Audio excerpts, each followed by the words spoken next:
नमस्कार बच्चों, YouTube channel शिक्षालय में आपका बेहद स्वागत है। मेरा नाम है रेणु यादव।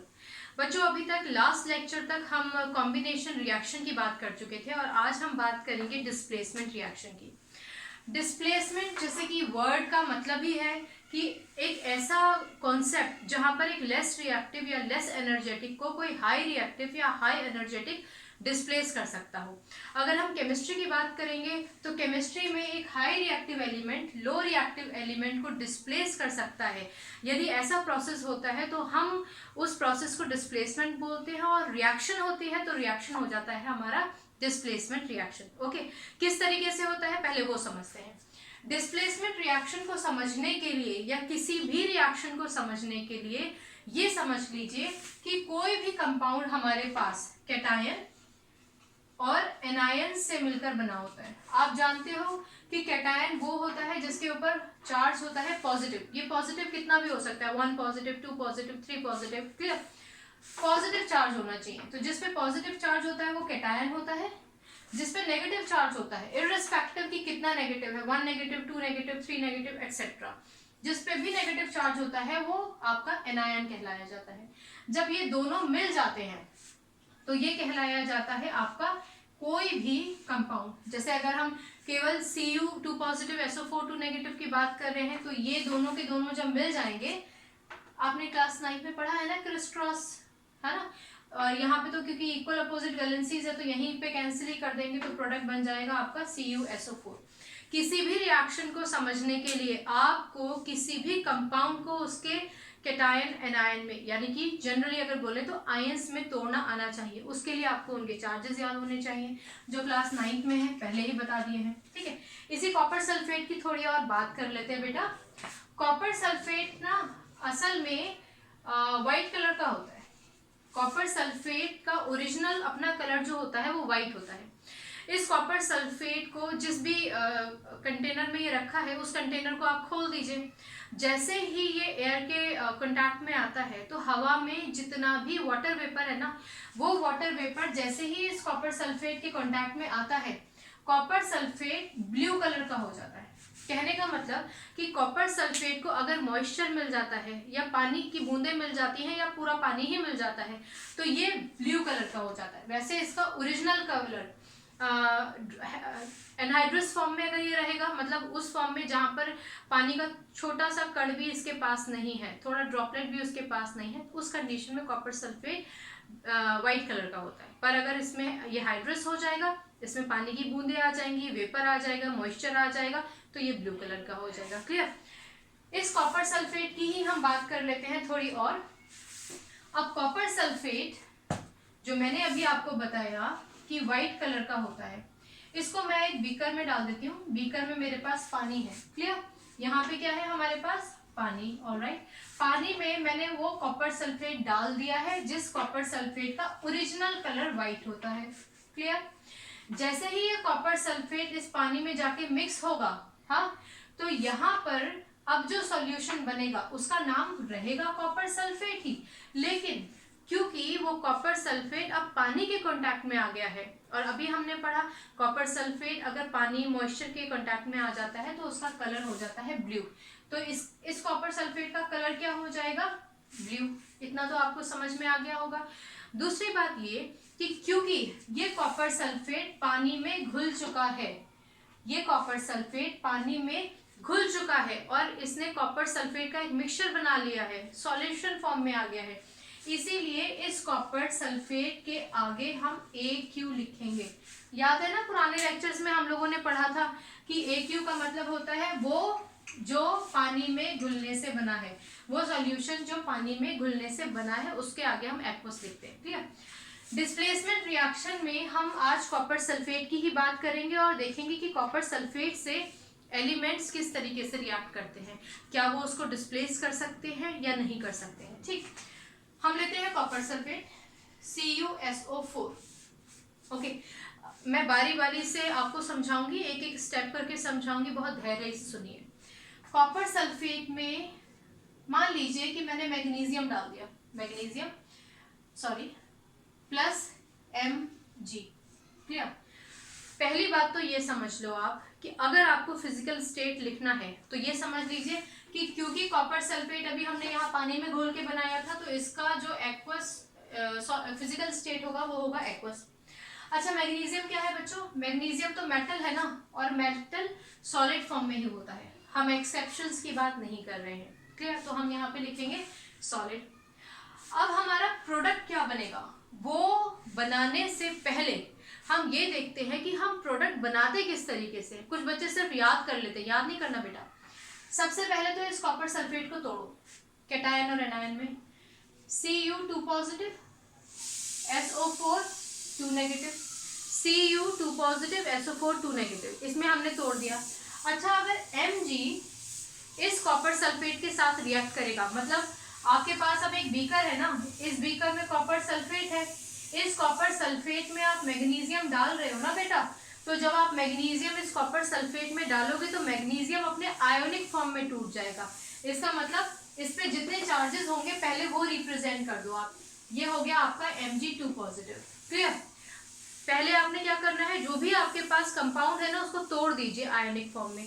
जिस एलिमेंट के साथ आप रिएक्शन करा रहे हैं उसको भी उसके आयोनिक फॉर्म में, मतलब कि उस पर कितने चार्जेस हैं वो आप लिख लीजिए, हो गया। अब रिएक्टिविटी सीरीज में देखते हैं कि मैग्नीशियम कहाँ है। मैग्नीशियम तो भाई ये रहा, ये बैठा है। कॉपर कहाँ है? कॉपर रहा ये। भाई कॉपर तो कमजोर है क्योंकि वो नीचे है, और मैग्नीशियम क्या है? मैग्नीशियम स्ट्रांग है क्योंकि वो ऊपर है। तो जाहिर सी बात है कि मैग्नीशियम कॉपर की जगह ले लेगा। क्लियर बच्चों? मैं इसको नीचे लिखती हूँ, थोड़ा क्लियर रहेगा, बहुत ध्यान से सुनिए, जल्दबाजी किसी चीज की नहीं है। आप बहुत इत्मीनान से इस इक्वेशन को समझिए, रटना नहीं है। हमने कहा कि CuSO4 है, उसमें मैंने मैग्नीशियम डाला क्योंकि मैग्नीशियम ऊपर है, कॉपर नीचे है, तो मैग्नीशियम कॉपर की जगह ले लेगा। अब अगर मैग्नीशियम कॉपर की जगह चला जाएगा तो इसका मतलब वो सल्फेट के साथ मिलकर अपनी टीम बना लेगा। अब सल्फेट के साथ बनने के लिए यहाँ आ जाओ, अलग से समझा देती हूँ, फिर पूरी इक्वेशन इकट्ठी लिखेंगे, क्लियर? Mg क्या है? Mg is 2 positive, clear? SO4 क्या है? 2 नेगेटिव। क्लास 9 में हम लोगों ने क्रिस्क्रॉस पढ़ा था ना, क्योंकि यहाँ पे इक्वल अपोजिट चार्जेस है तो क्रिस्क्रॉस करने की जरूरत नहीं है। 2 positive 2 negative, charges equal opposite है, कैंसिल कर दीजिए। प्रोडक्ट क्या बन जाएगा हमारा? प्रोडक्ट बन जाएगा MgSO4। यहाँ तक तो कोई कंफ्यूजन नहीं होना चाहिए। मैं यहाँ लिख देती हूँ MgSO4। अच्छा, क्योंकि कॉपर को डिस्प्लेस किया गया था, डिसअपियर थोड़ी हुआ था, कॉपर है तो ना, उसको उसकी जगह से हटा दिया है, तो इस कॉपर को हम यहाँ पर लिख देंगे प्लस Cu। इतना समझ में आया? पूरी इक्वेशन दोबारा लिखूंगी मैं, अभी सिर्फ समझ लीजिए।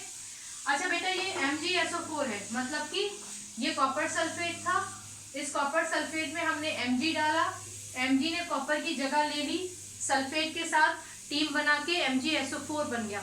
लेकिन ये जो सॉल्यूशन था ये क्या था? एक्वस था ना, CuSO4 एक्वस था ना, तो एक्वस सॉल्यूशन में ही अगर अब Mg जाके मिल गया है तो MgSO4 क्या होगा? वो भी होगा आपका एक्वस, क्लियर? और कॉपर क्या है बेटा? जिस भी एलिमेंट पर एलिमेंट देने इलेक्ट्रॉन देने की क्षमता होती है वो पॉजिटिव होता है, और कोई भी ऐसा एलिमेंट जो पॉजिटिव फॉर्म में एग्जिस्ट करता है, मतलब कैटायनिक फॉर्म में एग्जिस्ट करता है, वो हमेशा मेटल होता है। तो ये क्या हो गया? मेटल। और मेटल क्या होता है? Solid, clear? यहाँ पे हम हाइड्रोजन की बात नहीं करेंगे, हाइड्रोजन भी पॉजिटिव चार्ज होता है लेकिन वो नॉन मेटल होता है, उसकी बात हम आगे करेंगे। कुछ चीजें हमारे आगे के चैप्टर्स में है तो वहां और ज्यादा आपको कंसेप्चुअल चीजें समझ में आएंगी, क्लियर? इस पूरी इक्वेशन को नीचे लिख लें। हमने क्या कहा? हमने कहा CuSO4। बेटा अब मैं इस समय फिजिकल स्टेट नहीं लिखूंगी, ठीक है? जनरली इक्वेशन लिखते हैं। Mg प्रोडक्ट क्या बन गया आपका? MgSO4 plus Cu। अब इनके नाम लिख लेते हैं पहले, ठीक है? ये क्या है आपका? ये है आपका कॉपर सल्फेट। ये क्या है आपका? Magnesium, clear? अच्छा, मैग्नीशियम अगर सल्फेट के साथ मिल जाएगा तो उसका नाम क्या हो जाएगा? मैग्नीशियम, ठीक है? आगे कॉपर है तो नीचे लिख देती हूँ मैं सल्फेट, ठीक? और ये क्या है आपका? कॉपर। क्लियर हो गया? कलर्स लिख लें इसके। ये तो आपका ब्लू कलर का होता ही है, आपको पता है। हाँ, कॉपर सल्फेट तो ब्लू कलर का था, लेकिन कॉपर सल्फेट में मैग्नीशियम डाला है और मैग्नीशियम ज्यादा रिएक्टिव है। इसका मतलब अब मैग्नीशियम अपना कलर इम्पार्ट कर देगा, और मैग्नीशियम जब सल्फेट के साथ मिल जाएगा तो ये कलर हो जाएगा आपका कलरलेस। क्या हो जाएगा? कलरलेस। तो ये हो गई आपकी पहली इक्वेशन। इस तरीके से हम लोगों को इक्वेशंस को बनानी है, स्टेप बाय स्टेप चलेंगे। कंपाउंड को तोड़िए आयनिक फॉर्म में, जिस एलिमेंट के साथ रिएक्शन करा रहे हैं उसको तोड़िए, फिर आप देखिए रिएक्टिविटी सीरीज में कि कौन ऊपर है कौन नीचे है, डिस्प्लेसमेंट होगा या डिस्प्लेसमेंट नहीं होगा। क्लियर हो गया? अगली इक्वेशन करते हैं। इक्वेशन को आपको रट्टाफिकेशन नहीं करना है, ये बात याद रखिए। अगर केमिस्ट्री याद ही करना है तो ये लेक्चर आपके किसी काम का नहीं है, क्योंकि ये लेक्चर सुनने के बाद कोशिश यही है कि आपको याद ना करना पड़े। और अक्सर बच्चे यही बोलते हैं कि हमें याद हो गया है, लेकिन उसके लिए आपको पुराना जो क्लास 9 का चार्जेस वगैरह है ना, वो याद करना जरूरी है। कॉपर सल्फेट से ही रिएक्शन करा देते हैं आयरन की। ठीक, अच्छा, कॉपर सल्फेट तो अब आपको मालूम ही है कि कैसे बना था, तो डेफिनेटली ये एक्वस फॉर्म में है, लिखने की जरूरत नहीं है, आपको याद रहेगा ना। आयरन क्योंकि एक मेटल है तो डेफिनेटली है कि सॉलिड फॉर्म में होगा। इक्वेशन बनाएगा या नहीं बनाएगा ये जानने के लिए सबसे पहले स्टेप बाय स्टेप चलते हैं। इसको तोड़ देते हैं। ये किससे मिलके बना था? Cu2 पॉजिटिव और SO4 2 negative. Clear? Iron usually Fe2 positive और Fe3 पॉजिटिव फॉर्म में एग्जिस्ट करता है। यहाँ पर हम लेंगे Fe2 पॉजिटिव। ये भी आप आगे आने वाले लेक्चर्स में समझेंगे कि Q2 पॉजिटिव लेते हैं। ठीक, अच्छा, जो आयरन होता है ना बेटा, आयरन जब 2 पॉजिटिव फॉर्म में होता है तो उसको हम बोलते हैं फेरस, और आयरन जब 3 पॉजिटिव फॉर्म में होता है तो उसको हम बोलते हैं फेरिक। याद रहेगा? 2 पॉजिटिव फॉर्म में होता है तो फेरस और 3 पॉजिटिव फॉर्म में होता है तो फेरिक। ओके, खैर, अब हमने तोड़ लिया। तोड़ने के बाद अब हम लोगों ने क्या करना है? रिएक्टिविटी सीरीज में देखते हैं। रिएक्टिविटी सीरीज में देखते हैं, आयरन तो ये रहा, कॉपर का है, कॉपर वहीं नीचे, अभी भी नीचे है, मतलब कमजोरी है, तो आयरन हो गया स्ट्रॉन्ग। तो आयरन क्या करेगा भैया? आयरन कॉपर को उसकी जगह से हटा देगा, कहेगा तुम हटो यहाँ से, और सल्फेट के साथ मतलब SO4 के साथ टीम बना लेगा। अच्छा, टीम बनाएगा तो प्रोडक्ट कैसे बनेगा? मतलब ये दोनों मिल रहे हैं बेटा, ठीक है, अलग से लिख लेते हैं। जो पॉजिटिव है उसको पहले लिख लेते हैं, Fe2 पॉजिटिव, जो नेगेटिव है उसको बाद में लिखते हैं, SO4 2 नेगेटिव, पॉजिटिव नेगेटिव वो भी 2 positive 2 negative, equal opposite valencies cancel कर दीजिए, प्रोडक्ट क्या बन जाएगा आपका? FeSO4। अच्छा, कॉपर को उसकी जगह से हटाया था, ठीक, तो कहीं तो बिठाओगे ना, तो कॉपर यहाँ पे रह जाएगा अकेला। क्लियर हो गई? एक और चीज, जैसे हम लोगों ने पहले बात किया था, क्योंकि आयरन सल्फेट कॉपर सल्फेट के सॉल्यूशन में ही तो कॉपर को डिस्प्लेस करके बना है ना, तो आयरन सल्फेट का स्टेट क्या होगा? एक्वस। और कॉपर क्या है बेटा? कॉपर मेटल है, तो इसका स्टेट क्या होगा? सॉलिड। क्लियर हो गया? ओके, अब इनके नाम और इनके कलर लिख लें। Cu, कॉपर सल्फेट का ये तो हो गया आपका कॉपर सल्फेट, पहले इसका आप नाम लिख लो, कॉपर सल्फेट। क्या कलर है इसका? Blue colour. ओके, ये क्या है बेटा आपका? आयरन। आयरन ने जब सल्फेट के साथ रिएक्शन किया है तो इसने क्या बनाया? Fe2 पॉजिटिव था, मतलब फेरस। क्या हो जाएगा आपका? Ferrous sulphate. अगर आप इसको आयरन सल्फेट भी कहीं लिखा देखो ना तो कोई दिक्कत नहीं है, वैसे फेरस सल्फेट ही आपको लिखा हुआ मिलेगा। और ये जो आयरन सल्फेट है ना, क्योंकि कॉपर सल्फेट तो ब्लू कलर का था, लेकिन कॉपर से भी स्ट्रॉन्ग था आयरन, तो जाहिर है कि आयरन अब अपना कलर इम्पार्ट करेगा। क्लियर? तो आयरन जब सल्फेट के साथ मिलकर आयरन सल्फेट बनाता है, फेरस सल्फेट बनाता है, तो उसका कलर होता है भाई ग्रीन। तो ये हो गया आपका ग्रीन। और यहाँ पे ये आपका जो कॉपर है, ये तो आपको मालूम ही है कि ये मेटेलिक फॉर्म में आ गया है, तो इसके नीचे आप लिखोगे कॉपर। क्लियर हो गया बात? स्टेप बाय स्टेप करेंगे, ठीक है ना। पहले रिएक्टेंट लिखिए, इसको तोड़िए, इसको इसके आयनिक फॉर्म में लिखिए, रिएक्टिविटी सीरीज में देखिए डिस्प्लेस हो रहा है या नहीं हो रहा है। हो रहा है तो आयनिक फॉर्म में लिखिए इसको, और जिसके साथ कंबाइन करना है फिर प्रोडक्ट बना दीजिए। अच्छा, ये बात आप लोग जानते होंगे कि अगर मैं बोलती हूँ Fe2 पॉजिटिव SO4 2 नेगेटिव, तो ये मिलकर FeSO4 ही बनाएंगे। ऐसा नहीं होगा कि आप लिख दो कि SO4 Fe, ऐसा कभी नहीं होगा, क्योंकि जो पॉजिटिव होता है ना, जो कैटायन होता है वो पहले आता है, जो एनायन होता है वो बाद में आता है। क्लियर हो गया? Okay, very good. एक इक्वेशन मैं आपको होमवर्क के लिए दे रही हूँ, वो आप कीजिएगा, खुद से बनाइएगा, और अगर आपको उसमें कोई डाउट होगा ना तो आप मुझे पूछिएगा। वैसे होना नहीं चाहिए डाउट, उम्मीद तो मुझे यही है। ठीक है, क्या है इक्वेशन? इक्वेशन है, जस्ट अ मिनट बेटा, इक्वेशन है CuSO4 प्लस Zn। ध्यान रखना CuSO4 किस फॉर्म में है वो भी लिखिएगा। उसके बाद जिंक किस फॉर्म में है? मेटल है, याद रखिएगा। क्या स्टेट होगा उसका? फिजिकल स्टेट याद रखिएगा। अभी तो शुरुआत है ना, इसलिए लिखो। फिर इसको तोड़ेंगे, इसको इसके आयनिक फॉर्म में लिखेंगे, फिर रिएक्टिविटी सीरीज में देखेंगे, फिर क्रिस क्रॉस करेंगे अगर चार्जेस में डिफरेंस है तो।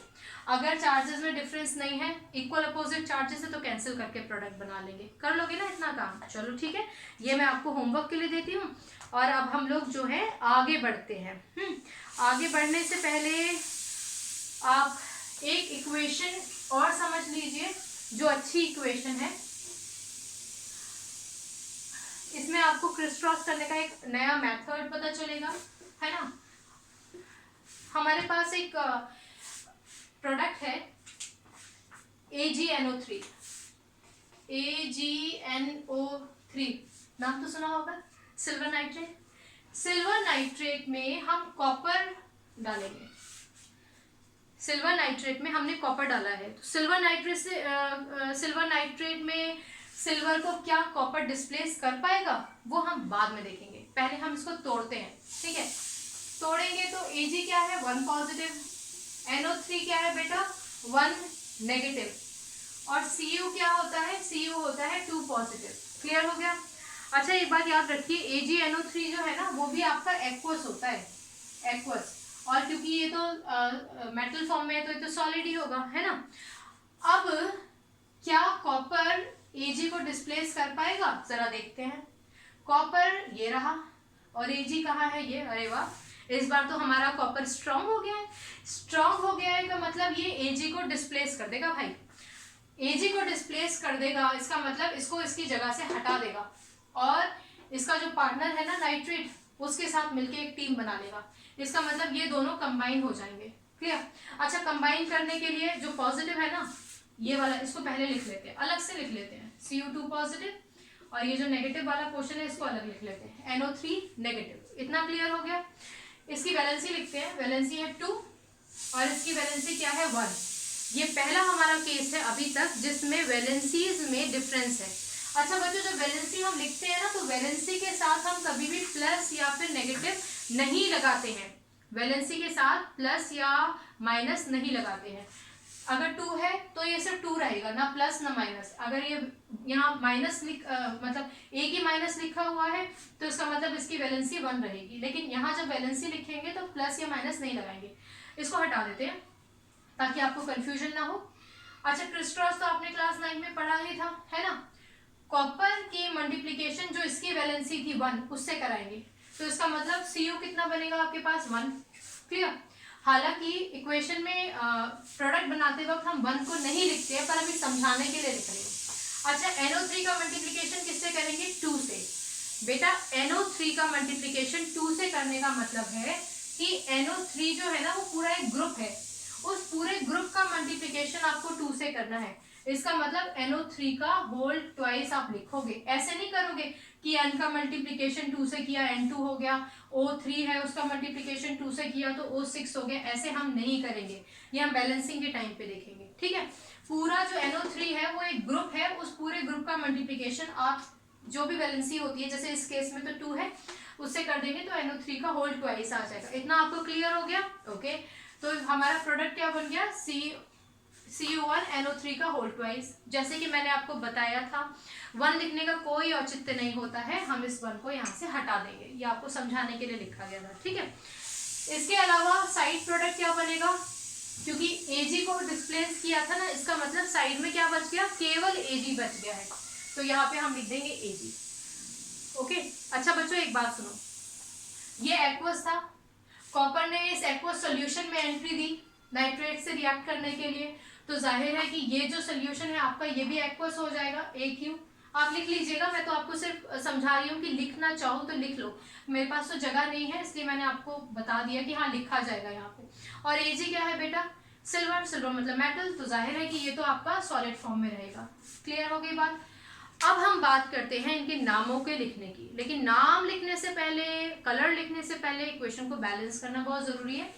इसको हटा देते हैं, ठीक है, नीचे आके इसको बैलेंस करते हैं हम लोग, देखते हैं कि इसको किस तरह से बैलेंस करेंगे। बहुत ही प्यारी इक्वेशन है, आपको बहुत अच्छा लगेगा। नीचे लिखना है इसको AgNO3 प्लस Cu, इसमें स्टेट नहीं लिखते हैं, ठीक है, CuNO3 का होल ट्वाइस प्लस Ag। अच्छा, बैलेंसिंग तो आपको मालूम है ना, जितने एटम्स रिएक्टेंट साइड में है उतने ही प्रोडक्ट साइड में होने चाहिए। सिल्वर देखते हैं, सिल्वर यहाँ कुछ नहीं लिखा ना बेटा, अगर यहाँ पर कुछ नहीं लिखा है तो मतलब 1 है, कुछ नहीं लिखा मतलब 1 है। Ag कितना हो गया 1, यहाँ पर भी कुछ नहीं लिखा मतलब Ag इधर कितना हो गया, इधर भी 1 हो गया, चलो हमारा काम हो गया। कॉपर इधर कितना है, 1 है, कॉपर यहाँ कितना है, यहाँ भी कॉपर 1 है, लेकिन NO3 का होल ट्वाइस है बेटा, और हम लोगों ने बोला था कि होल ट्वाइस तो लिखेंगे पर बैलेंसिंग के टाइम पे देखेंगे कि भैया N कितना है, O कितना है। तो बेटा N कितना है यहाँ पे 2, मतलब N के इधर कुछ नहीं लगा ना, मतलब 1, तो N मल्टीप्लाइड बाई 2 मतलब N2, 2N है। यहाँ पे N कितना है, कुछ नहीं लिखा, मतलब कि इधर तो N1 है। नियम कहता है कि इस पोजीशन को तो टच भी नहीं करना, तो अगर मुझे N2 लेकर आने हैं तो मैं 2 कहाँ लिखूंगी, यहाँ लिखूंगी, ठीक है ना, आपको दिख रहा है, यहाँ पे हमने लिख लिया 2। ओके, चलो भाई, अगर यहाँ पे 2 लिख लिया तो N मेरा इस तरफ कितना हो गया, 2 हो गया। N यहाँ पे कितना है, N यहाँ पर भी मेरे पास 2 हो गया। क्लियर हो गया। अब मैं बात करती हूँ ऑक्सीजन की, क्योंकि ऑक्सीजन के बाजू में 3 लिखा है, 3 लिखा है, और 3 का मल्टीप्लीकेशन यहाँ जो भी नंबर है उससे होगा ही होगा। तो ऑक्सीजन मेरे पास कितना हो गया, ऑक्सीजन हो गया मेरे पास 6। यहाँ पर क्या है, NO3 का होल ट्वाइस था, मतलब ऑक्सीजन के पास कितना था 3, और उसका होल ट्वाइस कर दिया तो ऑक्सीजन मेरे पास कितना हो गया 6, तो ऑक्सीजन भी मेरे पास हो गया 6। क्लियर हो गई बात। चलो, NO3 तो हो गया, इधर भी 2 इधर भी 2। कॉपर हम लोगों ने पहले ही बोला था कि कॉपर यहाँ पे हमारा इधर भी 1 है, कॉपर हमारा यहाँ पर भी 1 है। अब मैं Ag की बात करती हूँ, Ag मेरे पास यहाँ पर कितना है 2, Ag से पहले 2 लिख गया ना, मतलब सिल्वर मेरे पास यहाँ पर 2 है, पर सिल्वर मेरे पास यहाँ कितना है, सिर्फ 1 है। इसको बैलेंस करने के लिए इस जगह को तो छेड़ नहीं सकते, तो क्योंकि इधर Ag आपके पास 2 है, यहाँ पर Ag 2 करने के लिए आप यहाँ पर लिख दोगे 2। अब मेरे पास Ag कितना हो गया, ये भी हो गया 2। क्लियर। लास्ट लेक्चर में मैंने आपको बताया था ना कि आपके हिट एंड ट्रायल मेथड में आपके टीचर शायद एलिमेंट्स का सेग्रीगेशन करके टोटल नंबर ऑफ एटम्स कितने हैं वो लिखवाएंगे, तो वो ऐसे ही लिखवाते हैं। अगर आपको लगता है कि आप इस तरीके से लिखकर ज़्यादा क्लियर हो जाते हो कि हाँ मेरी इक्वेशन बैलेंस हो गई, तो आप इसको लिख सकते हो, लेकिन इसको ना फिर हटा दीजिएगा, इक्वेशन के नीचे नहीं लिख के रखना है इसको। क्लियर बेटा। बैलेंस हो गई इक्वेशन, चलो वेरी गुड। अब बैलेंस होने के बाद हम लोगों को इसके नाम लिखने हैं और इनके कलर लिखने होते हैं। सिल्वर नाइट्रेट जो होता है आपका, ये होता है बेटा कलरलेस। पहले इसका नाम लिखो, सिल्वर नाइट्रेट। सिल्वर नाइट्रेट का कलर क्या है, कलरलेस। क्लियर। अब स्टेट भी लिख सकते हैं ना, एक्वस था, याद है आपको, ये क्या था, सॉलिड था। हाँ, ये क्या है बेटा, ये है कॉपर। अच्छा, क्योंकि कॉपर ने एक ऐसे सॉल्यूशन में जंप किया जो एक्वस था और वहां से सिल्वर को हटा के खुद नाइट्रेट के साथ कंपाउंड बना लिया, तो ये जो कंपाउंड होगा ये भी एक्वस ही होगा, और इसका नाम क्या होगा, कॉपर नाइट्रेट। अब हम लोगों ने लास्ट टाइम भी बात किया था कि कॉपर अगर कहीं पर आ जाएगा, ठीक है, एक्वस का मतलब क्या हुआ, पानी, तो जैसे ही कॉपर का कांटेक्ट पानी से हो जाएगा वो कौन से कलर का हो जाएगा, ब्लू। क्लियर हो गया। और वैसे भी भाई जो ज्यादा रिएक्टिव एलिमेंट है वो तो अपना ही कलर दिखाएगा ना, जिसको डिस्प्लेस किया उसके कलर में थोड़ी रखेगा।